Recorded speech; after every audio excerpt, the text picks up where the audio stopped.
Info dengan Tommy.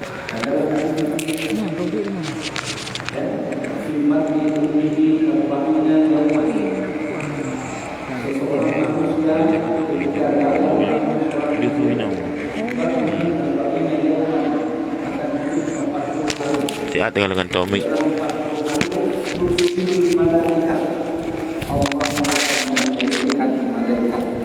Untuk mengutus ruh.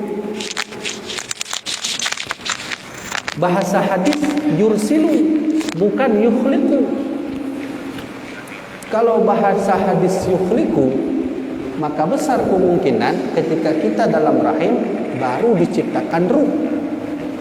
Tapi bahasa hadis yursilu, dikirimkan ruh oleh Allah. Maka Nabi Muhammad sampai hari ini hidup. Ruh Nabi kita yang tip-tip kita pegawai maulud, mentongnya Nabi masih hidup. Cuman yang wafat adalah mata beliau, perut beliau, tangan beliau, kaki beliau, rambut beliau, kepala beliau, seluruh jasad beliau wafat. Tapi yang hidup ruh beliau. Menyomenan, nah harapan nengku ketika gedanya waktu pegawai maulud, ijak Rasulullah nampak gedanya. Tahu kan? Tengku ruh Nabi hidup. Apa ruh Nabi itu bisa berjalan-jalan? Bisa. Allah Subhanahu wa taala berfirman, "Wala tahsabanna alladziina qutilu fi sabilillahi amwatan." Jangan kau kira bahwa orang yang berjihad fisabilillah itu mati. Bal ahya'un, tapi mereka itu hidup. Teku Umar hidup masih. Syekh Wala hidup. Hamzah Fansuri hidup. Iskandar Muda masih hidup. Cuman hidup mereka itu ada yang diizinkan oleh Allah bisa berkeliling dunia, ada yang tidak bisa berkeliling dunia. Salah satu ruh yang diizinkan Allah untuk berjalan kemanapun mau dia pergi adalah ruh baginda Rasulullah Sallallahu Alaihi Wasallam. Menyomenan teku hikmah tak membuat maulud bisa jadi ijak Nabi Muhammad bak masjid dia. Tahu tak? Ya. Jadi harapan rayu saat menyogotanya atau buka maulud dengan cinta dan sayang kepada Rasulullah, semata bukan untuk kesombongan, semata bukan untuk berfoya-foya, semata bukan untuk pamer, tapi kita undang anak yatim, kita undang orang yang susah, kita undang orang yang tak makan, kita undang guru-guru, kita undang tengku-tengku duduk bersama, bersosialisasi, kita tercipta ukhuwah Islamiyah. Kemudian na doa kita nyatakan dalam maulud, na zikir, insyaallah ya Nabi Muhammad. Kenapa? Allah berfirman, bal ahya'un, jangan kau kira ruh orang fisabilillah itu mati, tapi mereka hidup. Menyomenan, tacok kesimpulan. Ternyata ruh itu sampai kapanpun tetap akan hidup. Walau kiamat terjadi, ruh tetap hidup. Surga tak akan hancur walau kiamat terjadi. Dan makhluk yang sudah paling tua itu surga, neraka, aras, kolam, ruh, bedanya yang kekal akan hidup selama-lamanya. Nah, pertanyaannya, kidamnya Allah dengan kidam makhluk sama? Ada sama? Tentu jawabannya tidak. Kenapa? Karena Allah berfirman, huwal awwalu wal akhir. Siapapun yang menganggap diri paling awal, ingat ada Allah yang paling awal. Siapapun makhluk yang dianggap tercipta paling awal, ingat ada Allah yang paling awal. Nah, ini maknanya wal awwalu wal akhir. Bukan berarti Allah yang pertama itu diciptakan, bukan. Bukan berarti katanya tengok wal akhiru, dialah yang terakhir. Maknanya Allah tengok akan mati, bukan. Oh, punya Allah mati. Allah yang makhluk sama lagi makhluk. Kerana mungkin. Nah, maka Maka di sini qidam itu artinya terdahulu. Ya. Dan bermula qaul yang sahih bahwasanya harus diitlaqkan qadim itu atas Allah Ta'ala karena subut yang demikian itu dengan ijma' dan datang warid pada setengah riwayat ganti daripada awal itu dengan qadim. Dan bermula qaul yang tahqiq bahwasanya qadim dan azali itu satu makna, dan yaitu barang yang tiada awal baginya wujud, ia atau adami, berdiri dengan sendirinya. Ada ia, yaitu seperti zat, atau tiada seperti sifat Allah Ta'ala. Maka sekalian sifat Allah Ta'ala itu qadim sekaliannya, sama ada nafsiyah atau ma'ani atau ma'nawiyah atau salbiyah, lagi azali khilaf bagi Sa'id yang berkata ia qadim itu tiada permulaan bagi wujudnya, dan azali itu barang yang tiada permulaan baginya. Sama ada ia wujudi atau adami. Maka atas kata Sa'ad ini qadim bagi Allah itu qadim lagi azali, dan Syarik Al-Bari ya itu azali jua, tiada dikatakan qadim. Maka azali itu umum dan qadim itu khusus atas qaul Sa'ad ini, yaitu qaul dhaif.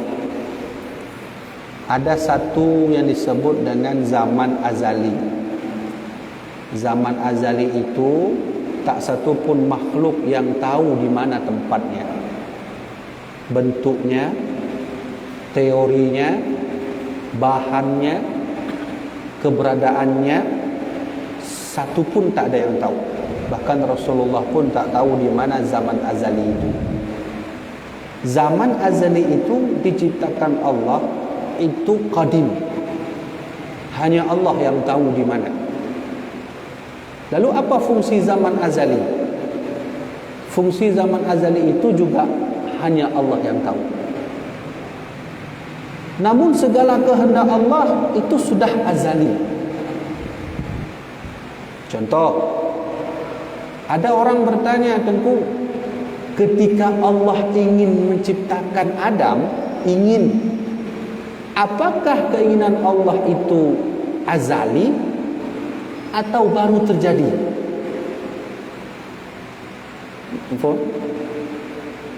Kalau baru terjadi, maka sungguh keinginan yang Allah baru terjadi itu butuh waktu. Kalau butuh waktu, maka Allah bukanlah Allah lagi, tapi sudah makhluk. Kan ada disebut dalam Al-Quran ya? Allah berfirman, inni ja'ilun fil ardi khalifah. Aku ingin menciptakan khalifah.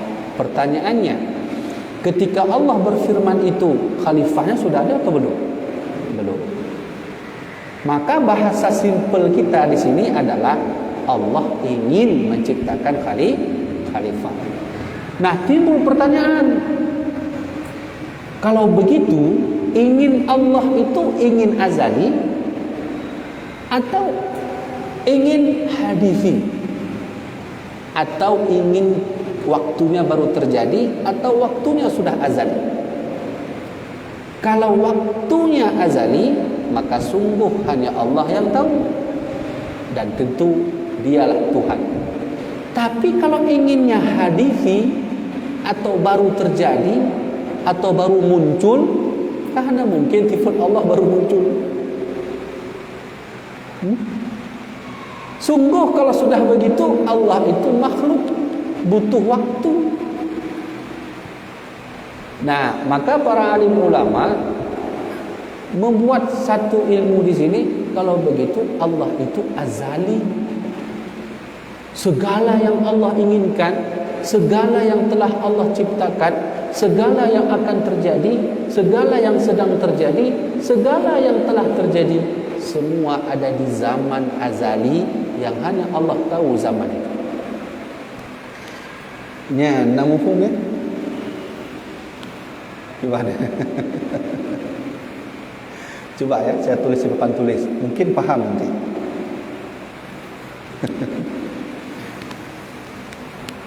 Jadi kalau memahami Allah itu nyangkinya getanya udah bertauhid tak pahala. Kenapa? Kita mau datang ke masjid, mau mengenal Allah lebih dalam. Maka Allah berfirman, "Udzkurni adzkurkum." Kalau kamu mau mengenal aku, maka aku mengenal kalian. Coba ya. Ayo kita fokus ke kalimat Allah, inni ja'ilun fil ardi khalifah. Fil ardi khalifah.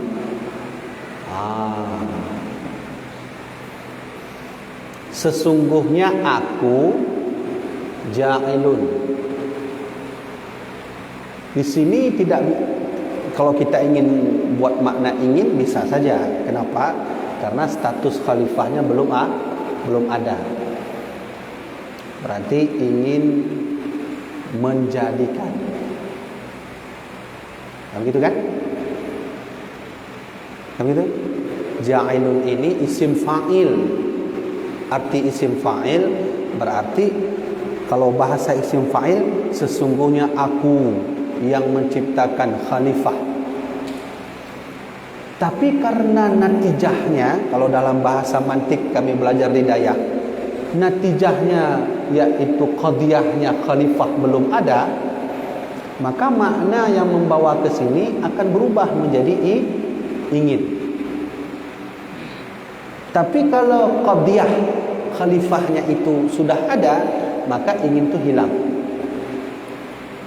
Ini bahasa manusia, bukan bahasa Allah. Kalau Allah tidak bisa kita bilang ingin. Kenapa? Karena akan membawa opini, berarti ada sesuatu sifat Allah yang baru terjadi.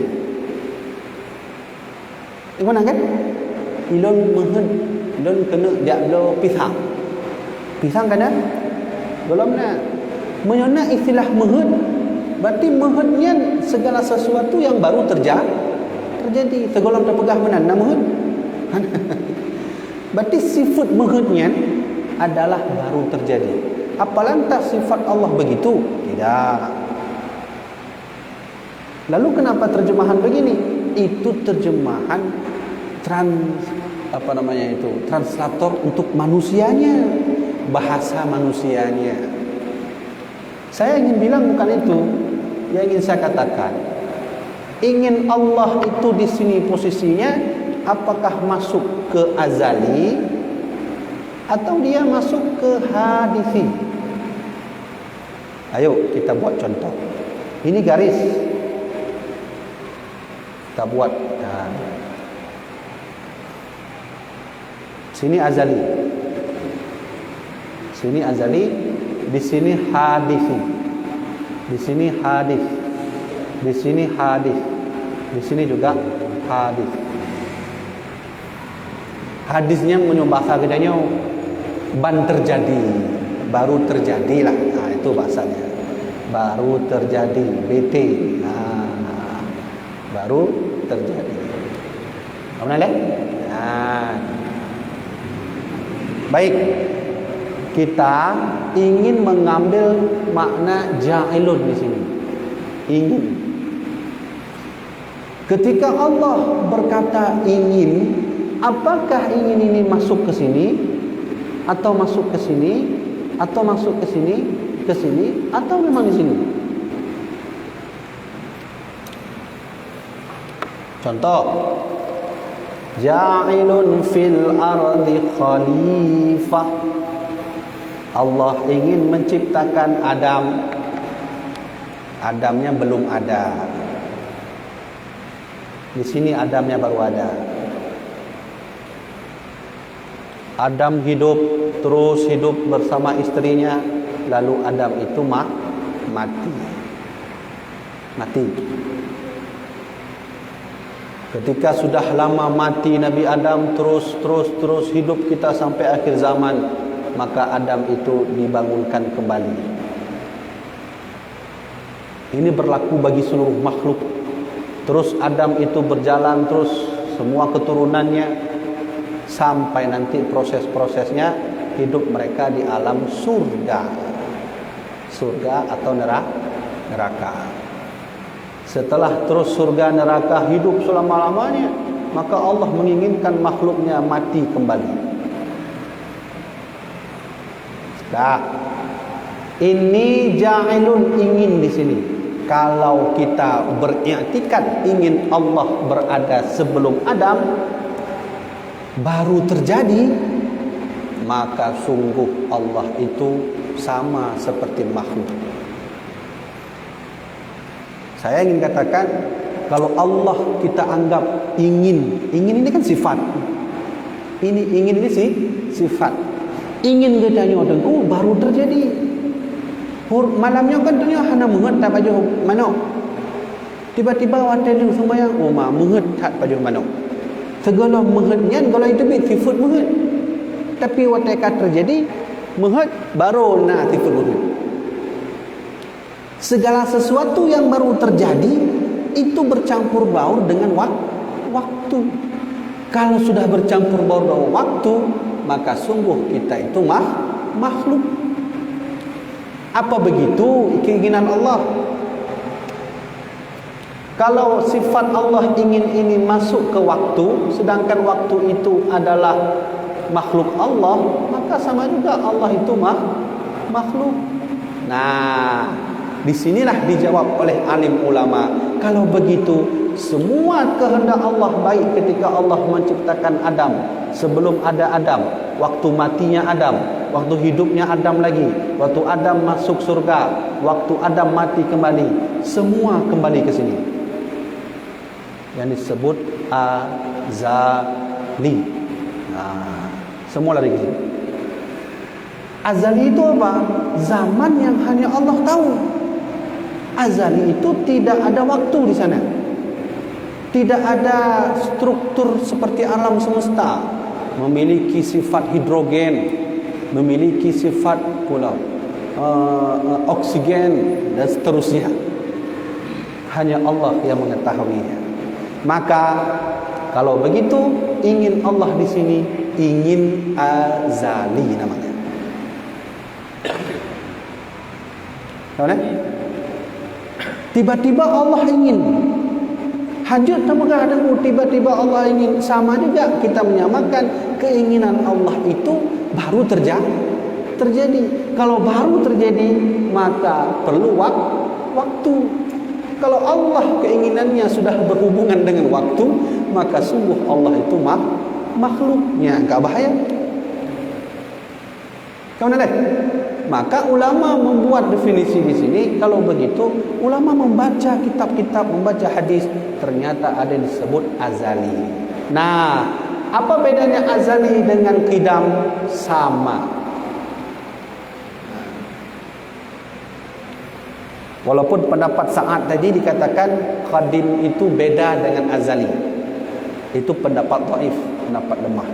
Tapi hakikatnya qidam Allah itu dengan azali sama. Ini penjelasannya ulun singkat.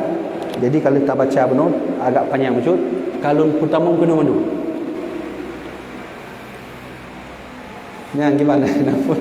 So kalau kita lanjut, nak mufum ya? Atau tanya oleh tengku, kamu nak mufum? Dari awal itu akhir nak mufum. Kaji kenapa? Itu dah turah ke tu.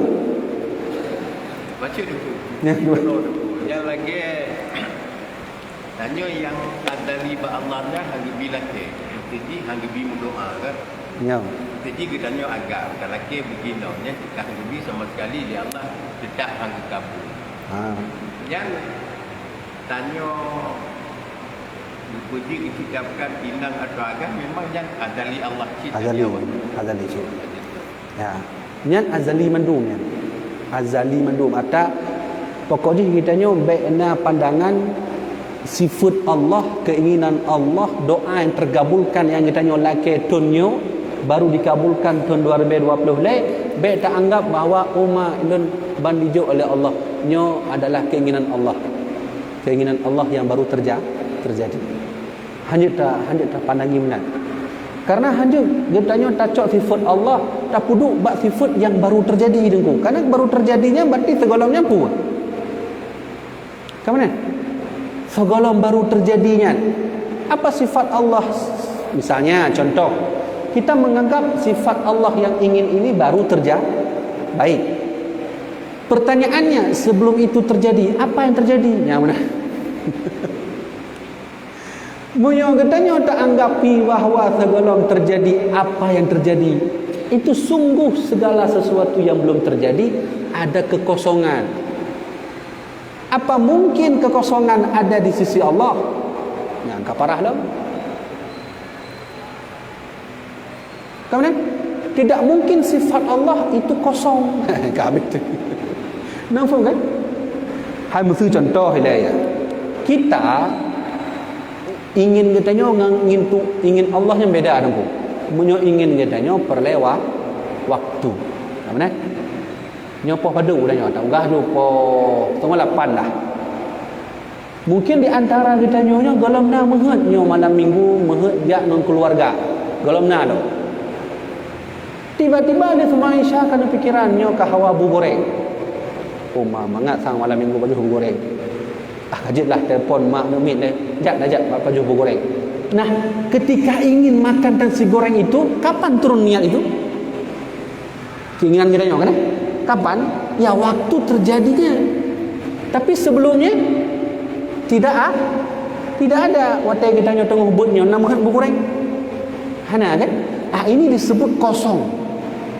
Nah, lantas kalaulah kosong itu terjadi pada Allah, berarti Allah kosong ini makhluk. Apa sifat Allah terdapat kekosongan? Ini tak berlaku pada Allah. Maka para alim ulama menyebutkan seluruh kehendak Allah, seluruh ilmu Allah, seluruh iradah Allah, seluruh wujud dan semuanya yang ada pada sifat Allah ini semua kembali ke azali untuk membantah kekosongan ini. Nah, di dalam kitab tadi kita mendengar bahawa azali sama enggak qidam dengan qidam. Ulama menjawab sama. Cuma ada pendapat sangat tadi bahawa azali qidam itu berbeda, tapi hakikatnya sama. Itu pendapat dhaif. Bisa pakai? Bisa saja. Tapi yang dhaif lemah sedikit. Mana? Dengar apa? Wali Allah tu beginilah cara mengenal Allah. Makanya enak mengenal Allah itu enak tu. Ketika enak itu lupa dia. Hilang akalnya. Yang dia tahu hanya Allah Subhanahu wa taala. Kai le dengku. Ilun hana lanjut ile nyo yang lagi nyo kampung.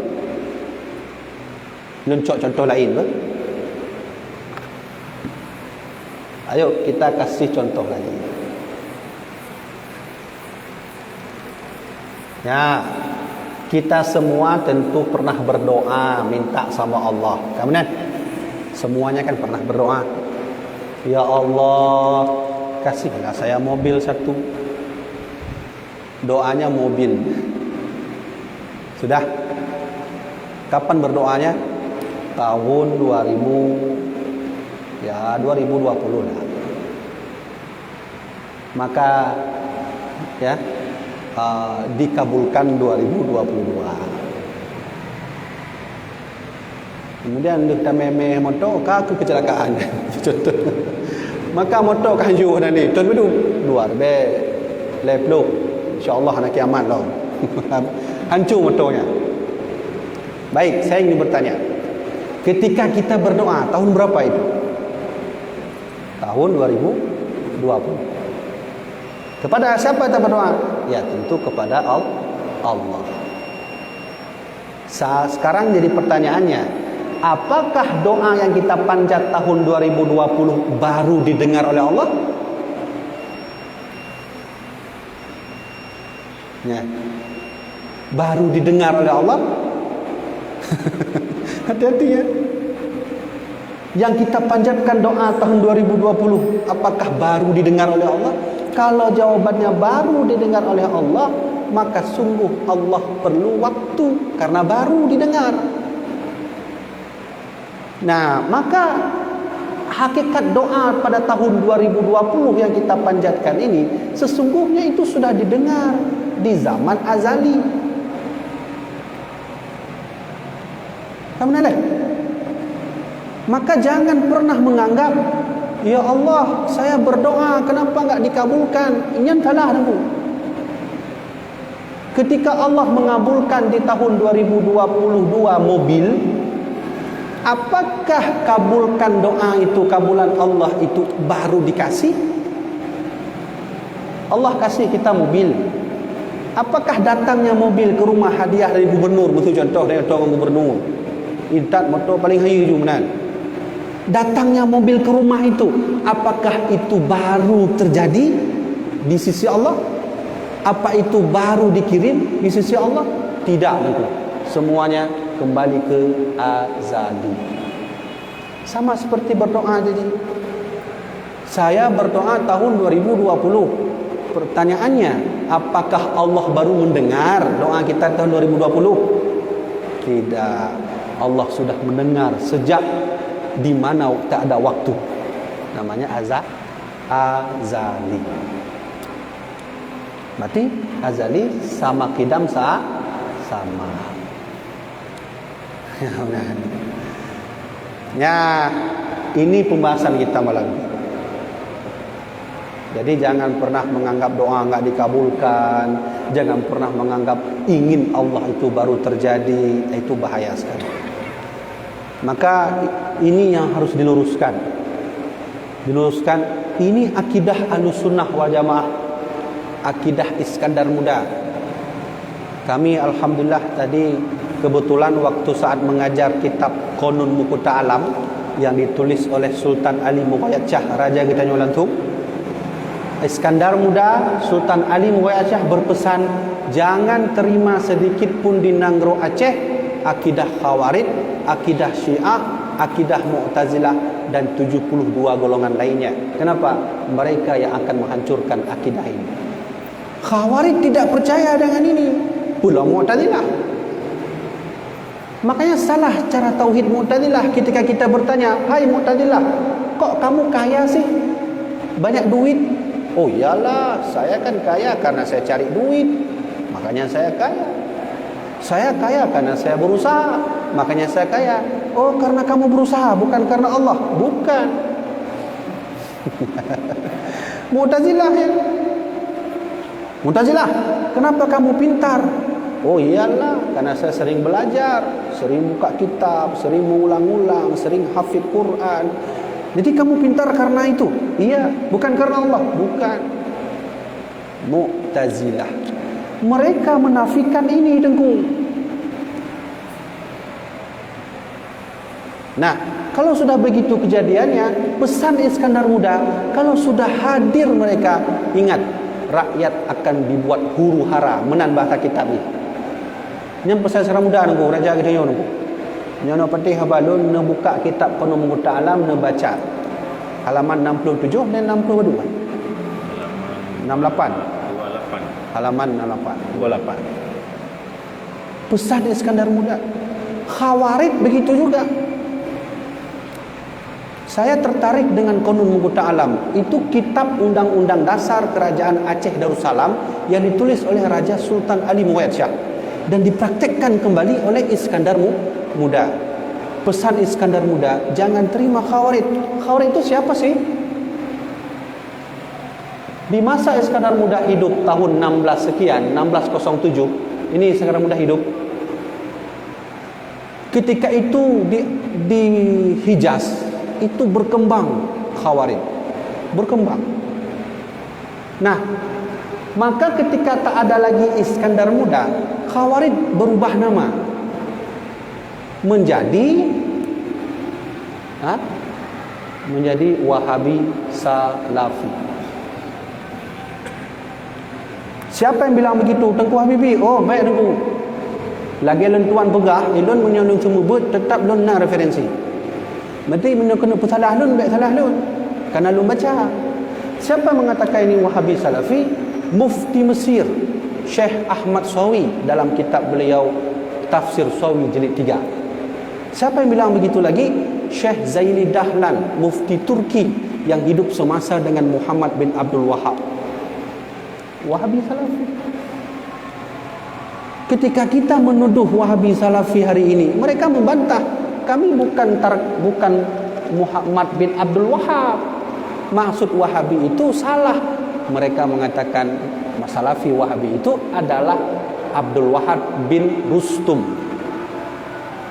Ini saya jelaskan sedikit karena ini pesan Iskandar Muda Raja kita yo.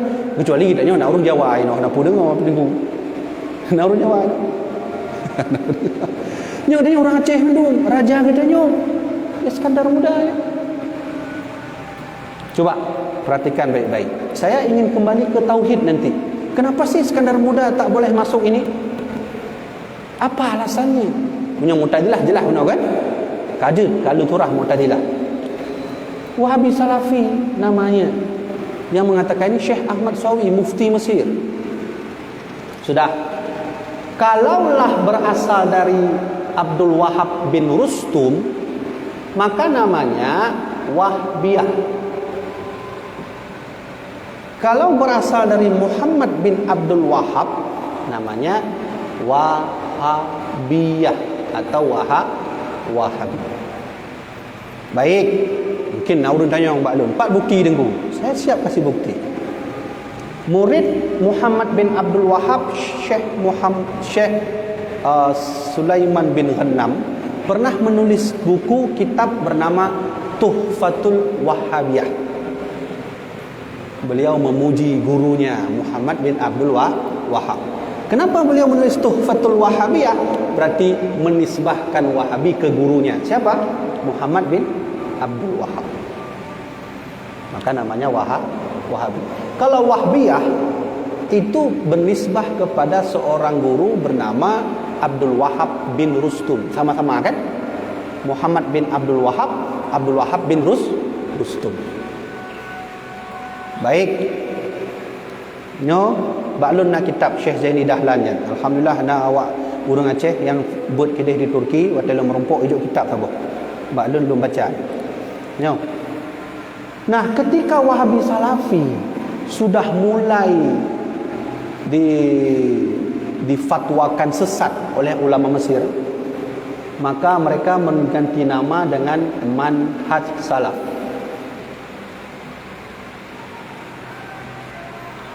Kenapa? Karena mereka tak mau menerima ulama, tapi tetap Quran, Sunnah, Salafi, Salaf. Tahun 2019, seluruh ulama Yordania, Mesir, Arab Saudi sebahagiannya walaupun tak setuju, Yaman hadir Habib Umar bin Hafiz, kemudian ulama-ulama Mesir semua rapat untuk membahas tentang manhaj Salafi ini. Semua bersepakat, ulama Mesir, Yordania menolak bahwa ini ajaran yang berbahaya. Karena mereka ketahuan berubah nama menjadi Ahlu Sunnah wal Jamaah. Ya. Hati-hati dengku. Kalau sama lagi kita ini. Ya? Apa sih yang membuat mereka dilarang oleh Iskandar Muda, Khawarij? Lo kalau tuan jelaskan bah? Kalau tuan jelaskan referensi. Jadi menyohana setuju, baik protes lu nunggu. Lu tunjuk referensi nu baca menyo kena protes lagi Imam Nawawi protes Imam Rafi'i. Imam Nawawi menyo protes Imam Rafi'i buat kitab. Protes ni sabung hukum kitab obinyo. Mana cara? Buat. Kalau tak setuju dengan Zaini Dahlan, buat kitab. Baik, sudah ya. Aswaja. Apa yang membuat dilarang oleh Iskandar Muda? Karena Wahabi tak percaya ini.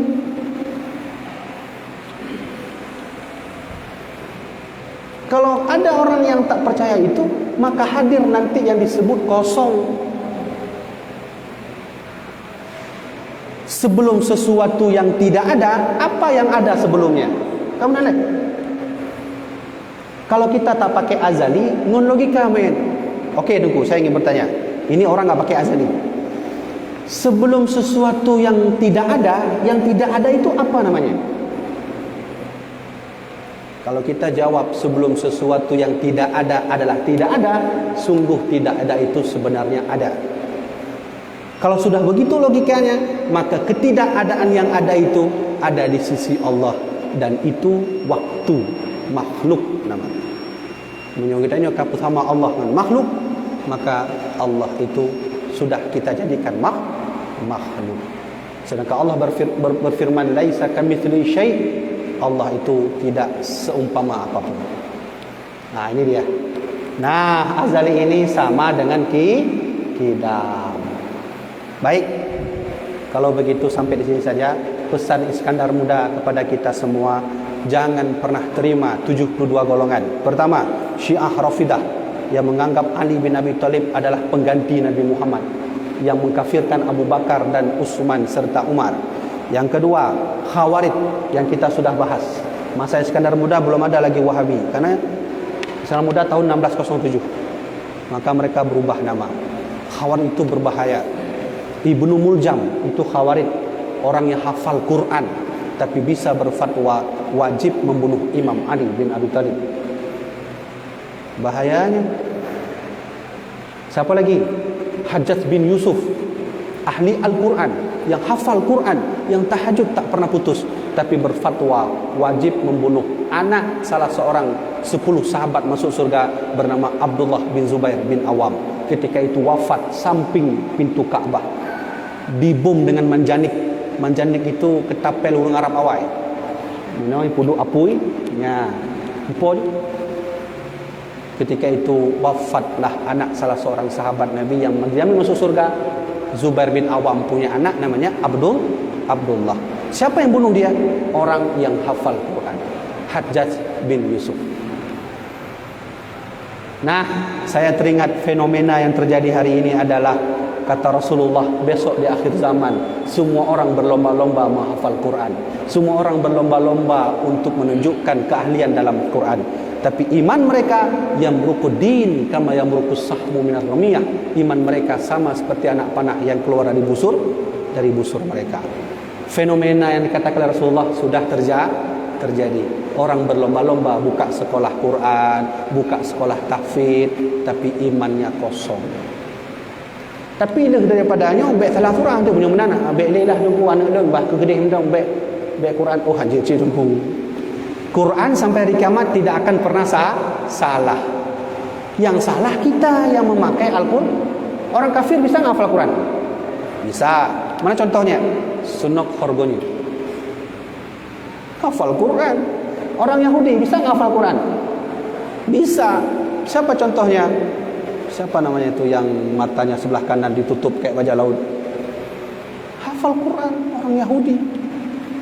Orang Hindu bisa ngafal Quran? Bisa. Orang Buddha bisa ngafal Quran? Bisa. Semua orang bisa. Tapi tidak semua orang yang bisa mengamalkan Al-Quran.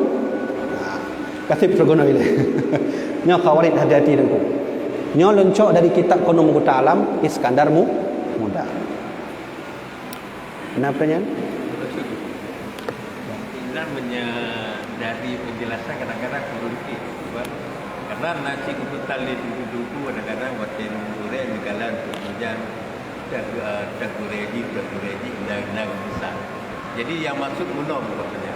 Jadi beda khawalisnya kita nyebutkan kuno. Ini kita malam kepada Ahlussunnah wal Jamaah. Ya. Jadi apabila dengan terguredi oleh orang tanya akan lagi umat ijma dan ijtihad ulama dan umat yang berarti ala Ahlussunnah wal Jamaah. Ya, betul. Jadi cuman Pak beda le Ahlussunnah atau awaknya dengan Ahlussunnah dia. Lun jawab dengan referensi lo. Kau jawaban lo. Buka kitab Kono Mughta Alam. Sultan Ali Muayyad Shah sudah memberi definisi Ahlussunnah yang benar. Pertama, Ahlussunnah wal Jamaah yang asli adalah orang yang kembali kepada Quran, sunnah, ijma', qiyas. Kalau ada Ahlussunnah mengaku Ahlussunnah dihilangkan dua, ijma' hilang, qiyas hilang, maka sungguh itu Ahlussunnah yang palsu. Siapa yang membuat definisi itu? Imam Syafi'i, diikuti oleh Sultan Ali Muayyad Shah.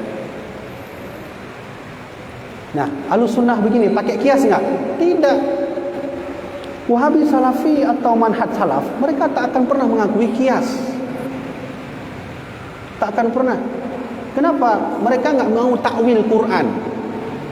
Kalau Allah berbicara tangan, mereka meyakini Allah ada tangan. Kalau Al-Quran berbahas wajah, mereka meyakini Allah itu wajah. Itu bahaya kalau orang tak mau pakai kias. Coba, saya mau bertanya, menampar ibu dan ayah itu boleh atau tidak? Enggak boleh. Nah kan? Boleh enggak nampar ayah atau ibu? Tertampar mak betul kan? Bila kepeng hai juk tertampar je. Contoh dia. Jut hanyut kan? Baik, berarti menampar orang tua itu tidak boleh. Coba cari ayat Al-Quran tentang menampar orang tua. Saya kasih duit 10 juta. Saya berjanji demi Allah dalam masjid. Coba cari ayat tentang menampar Al-Quran. Tidak disebutkan dalam Al-Quran.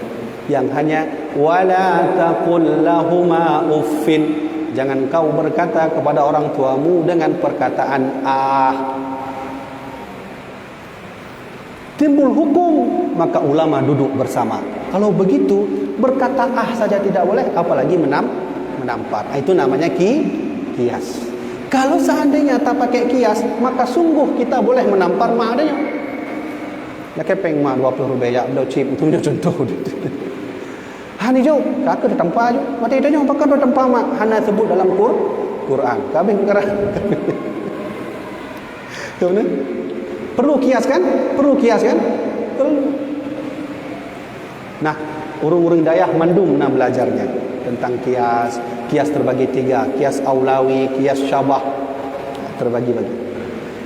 Ajak dah? Benar? Nah lain? Hana. Baik. Jadi sekali lagi saya sampaikan, saya mengajar ayah-ayah ini itu bukan dari saya. Semua saya kutip dari kitab. Dan ketika saya ngutip kitab, saya pelajari dulu siapa pengarang kitab. Kemudian baik cilik-cilik yang untuk karang kitab kawah Yahudi. Berpura-pura lagi sunat korbonya menyamar roh dari Abdul Ghaffar, kaji ke Syekh. Jadi saya pelajari ulama ini mufti Mesir, dia ahli hadis. Saya ambil kalimatnya. Dari awal penjelasan kita sampai hari ini, sampai kali ini, itu semua ada referensi. Pesan Iskandar Muda, jangan pernah terima Khawarij, Syiah dan 72 golongan sesat. Yang petih bandun, ngeblo kitab Qanun Muqta Alam, harga agak mahal betul, tertua puluh rupiah. Lo iklan betul. Untuk laki bak penitia, bak nyok, Buku Tirmizi, nu baca dulu. Bagaimana dulu raja kita menyusun undang-undang kerajaan Aceh Darussalam. Kaji terpilih, mudah-mudahan bermanfaat bagi tuan sendiri, bermanfaat bagi jamaah dirahmatillah Allah. Dan pesan tuan, walaupun kita yang berbeza, ingat kita tetap bersaudara. Yang baik tapoh. Jangan menghina, jangan membunuh, jangan mencaci maki. Perbedaan itu, ayo kita berdiskusi, bermusyawarah, tukar pendapat. Begitulah pesan Rasulullah. Demikianlah dapat saya sampaikan. Wallahu a'lam bishawab.